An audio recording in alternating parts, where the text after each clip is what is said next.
people will say, look, abundance just means that I have more than I need. And I'm happy with that. And for them, there's a feeling that is associated with that. And when they begin to dream about their future, they may see themselves in a scene or see themselves a certain way. I don't care what it takes for the person to get there, because once they have their abundance, and this happens quite a bit in our work, when you finally have everything you want, there's only one thing you're going to ask yourself: how am I going to contribute to the world? How am I going to make a difference?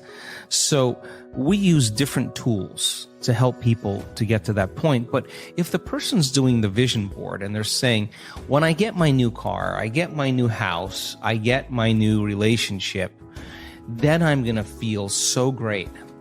Well, then they're back to the program, waiting for it to happen, for them to feel the emotion. They're believing their outer world has to change in order for them to feel better. There's no effect of drawing the experience to you with that way.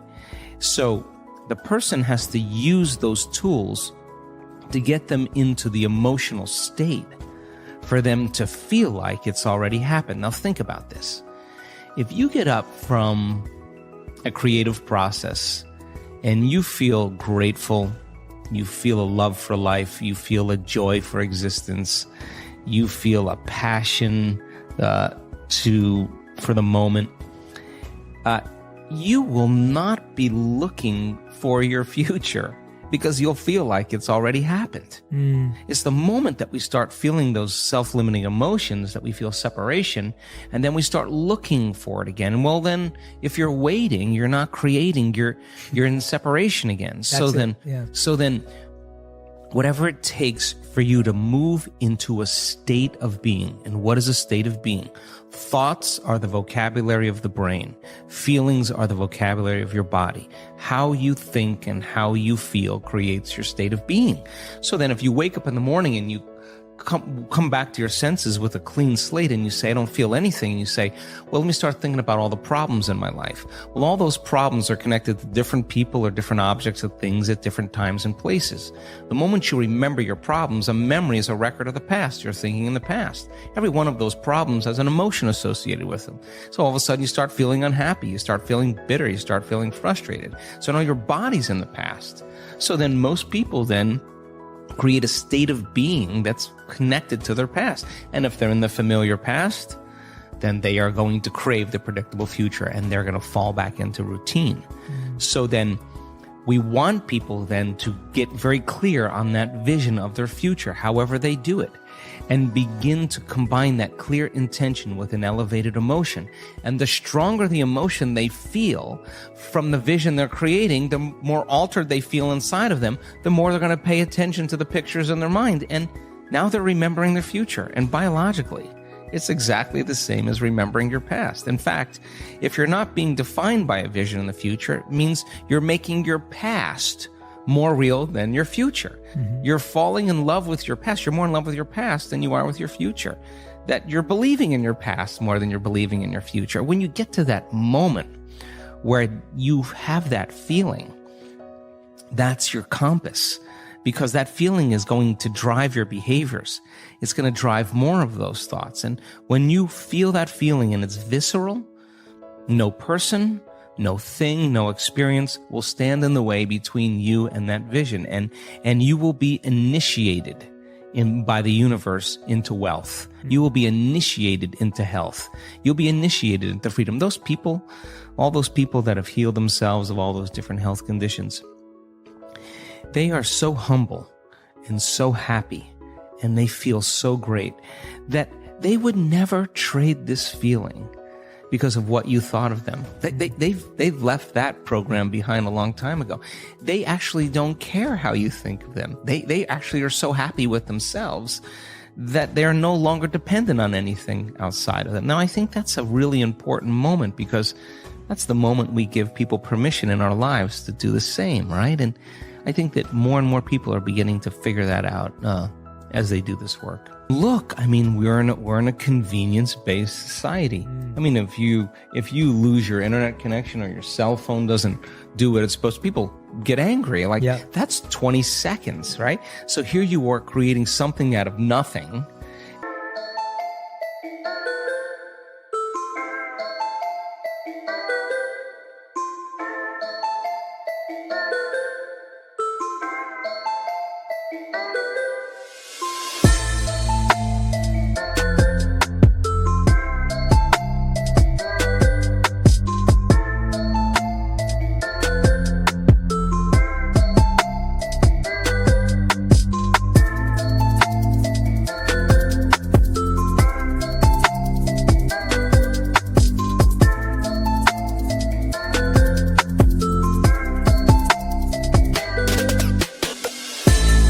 and you don't have the patience, well, that has to come out, because a very, very masterful person who is abundant had to own impatience. So then never make it be about the end result. Make it be about effort.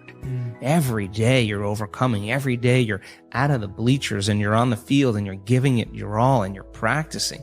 You're keeping your energy up greater than your habits in your body or the emotional conditioning of your body, greater than any circumstance in your environment, and sustaining it for an extended period of time. And then all of a sudden, when you're connected to the energy of your future, and you know what that feels like, you will know the moment you return back to the energy of your past. And if you tell me it's because of your boss or your coworker or your ex, I'm going to say, you're back to the unconscious program that you're the victim of your life, right? Absolutely. So then it takes some unlearning, and the unlearning process is the most important process, because once you do that, you're clearing out room for the next creation to be easier, and the next one to be easier, because you're starting to understand the formula a little better. And you start saying, I'm not going to take that personally, or I'm not going to react, or I'm not going to go back to that person again. I'm just going to self-regulate again. You only need a few experiences to know that this is the truth. And then you start managing your attention,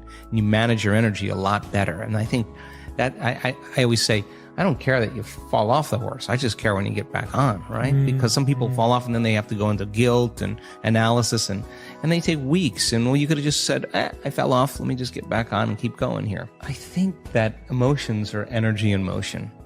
And so let's just say that we share the same experiences, okay? We're friends and we share the same experience. You're from London. I've been to London. My daughter lives in London. And we have, hey,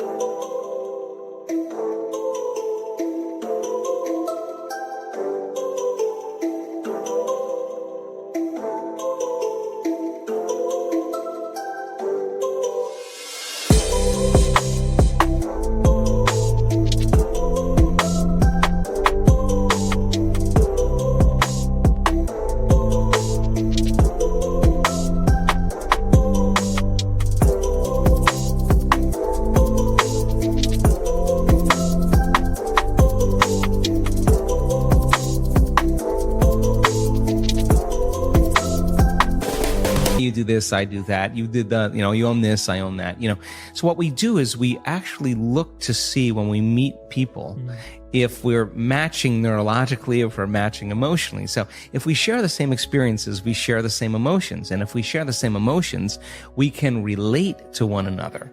So this is where it gets sticky. So then the moment you start saying, that person did that to you once. Yeah, that person, I had a similar experience. That person did that to me. Now we open the door like, I'm going to use you to reaffirm my attachment to that emotion. And let's just work it up so that you can suffer and I can suffer, and then we can have a conversation. And literally, we're sharing the same energy. And if we're sharing the same energy, we're sharing the same information. And we're bound by an invisible field of energy that keeps us connected. So then what does it take to break that energetic field? An energy that's greater than the energy that's holding it together. That's how you separate atoms that become a molecule.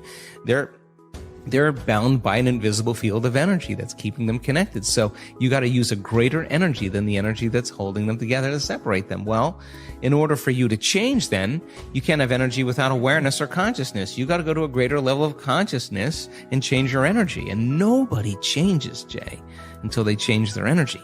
And when they change their energy, they change their life. So then you may say, well, this person, I use this person, and I use my enemy to reaffirm my addiction to hatred. I use my coworker to reaffirm my addiction to judgment. I use my ex to reaffirm my addiction to resentment. That we have these different people in our lives that we need to remind us of who we think we are.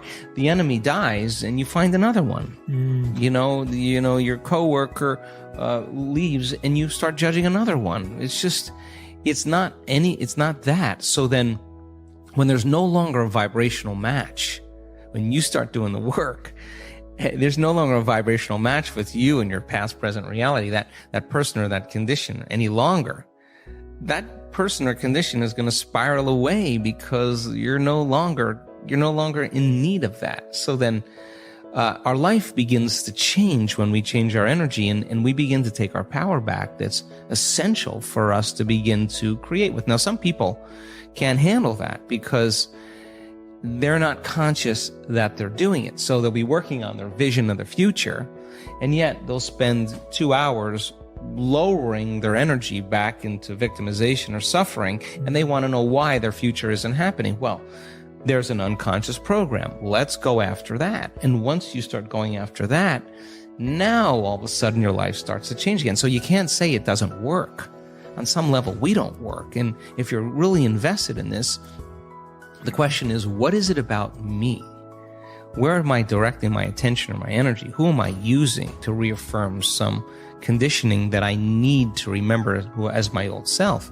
So then when you stop reacting to the person, or the person's now complaining to you and you're not complaining back, it's going to be an uncomfortable moment because you're all of a sudden seeing a part of you used to be that you no longer are, and you have to be willing to not go there. And over time, that person will thank you and they'll say, I didn't even know that I was complaining that much. And by changing yourself, you help others. That's how it works.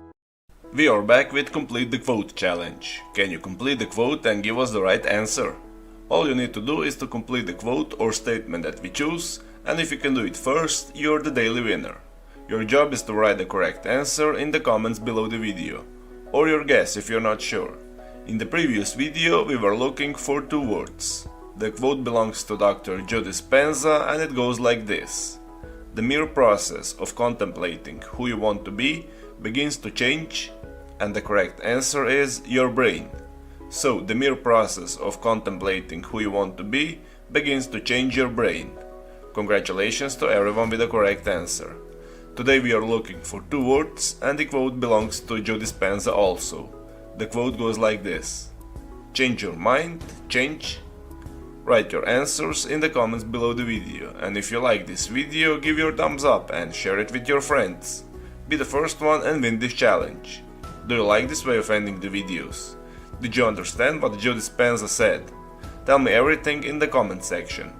If you don't want to miss my new videos and new challenges, subscribe and hit the bell button, and you'll be notified when my new video is published. Help me make this video more popular by sharing it.